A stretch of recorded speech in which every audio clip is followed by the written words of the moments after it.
নিজ জাতি বাঙালি জাতির কথা মনে হয় মাঝে মাঝে মনে মনে নিজেরও সুরবার মনে হয়, বুঝছেন?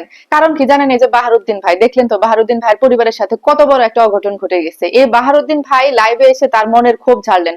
তিনি বললেন যে তাকে তাদেরকে নিয়ে অনেকে মানে ব্যবসা করে খাচ্ছে। এখন বলবেন যে কেমন ব্যবসা, আবার তাদেরকে নিয়ে আবার কেমন ব্যবসা? ব্যবসা শেষ আছে ভাই।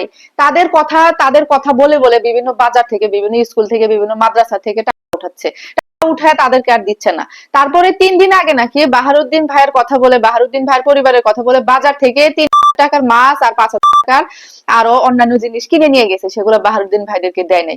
বলছে যে বাহারুদ্দিন ভাইয়ের পরিবারে কেউ বেঁচে নেই, তাদের অনেক মেহমান টেহমান আসছে, তাদেরকে খাওয়াইতে হবে, আপনারা একটু সহযোগিতা করুন। এই সহযোগিতার কথা বলে বাজার থেকে অনেকগুলো মাছ আরো দরকারি যেগুলো জিনিস আছে একদল মানুষ নিয়ে গেছে, বুঝছেন? এই হচ্ছে অবস্থা। বাহারুদ্দিন ভাই বললেন যে কই যাব বলেন, মানুষ যদি এরকম করতে থাকে তাহলে কোথায় যাব আমরা?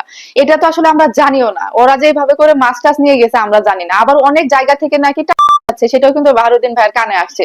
বিভিন্ন স্কুল থেকে বিভিন্ন জায়গা থেকে টাকা উঠাচ্ছে, বলছে যে এরকম বাহারুদ্দিন ভাইয়ের পরিবারটা অসহায়, সবাই চলে গেছে, তাদের অনেক আত্মীয় স্বজন আসতেছে, মোল্লা মুন্সি খাওয়াইতে হবে, যে কারণে অনেক টাকা খরচ হচ্ছে, তাদের কাছে কোনো পয়সা নেই, আপনারা সাহায্য সহযোগিতা করুন। এগুলা বলে মানুষ হচ্ছে যে এই ধরনের কাজগুলো করতেছে। বলেন তাহলে বাঙালি হচ্ছে যে বাড়ি কেউ ছাড় দিচ্ছে না, বাঙালি কোথাও ছাড় দিচ্ছে না। একটা অঘটন ঘটলে সেখানে যায় সেলফি তুলে ভিডিও করে, সেটা তো আছে। আর এখন যে এই অবস্থা করতেছে বাহারুদ্দিন ভাইয়ের পরিবারের সাথে, বলেন তো তাহলে কেমনটা লাগে?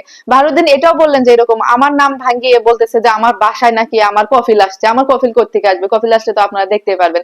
এগুলা ভিডিও এডিট করে করে ছাড়ছে, সেটাও কিন্তু সে মানে ক্যামেরার সামনে এসে বললেন। সত্যি তার এই কথাগুলো শুনে খুবই খারাপ লাগলো, যে কেমন মানুষের কোনো বিবেক বোধ নেই। দেখুন এই এই মানুষ কিভাবে খাবে? এই যে যে বাহারুদ্দিন ভাইয়ের পরিবারের কথা বলে যে বাজারগুলো যে মানুষ নিয়ে গেল, এই বাজারগুলো কিভাবে তারা পেটে ঢুকাবে বলেন তো দেখি?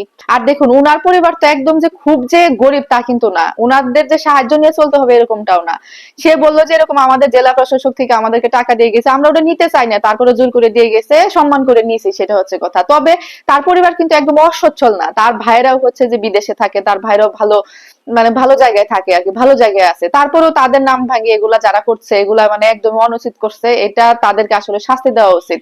কোথাও তারা বাদ দিচ্ছে না, কোথাও তারা ছাড় দিচ্ছেন না। আবার এই যে আরেকটা ভিডিওর মধ্যে, ছবির মধ্যে দেখতেছি যে এরকম বাহারুদ্দিনের মেজো ভাইয়ের যে শুধু মেয়ে দুনিয়া থেকে চলে গেছে, সে বড়শি দিয়ে মাছ ধরছে। অনেকে বলছে যে শুধু মেয়ে গেছে বলে সে মনের আনন্দে মাছ ধরছে।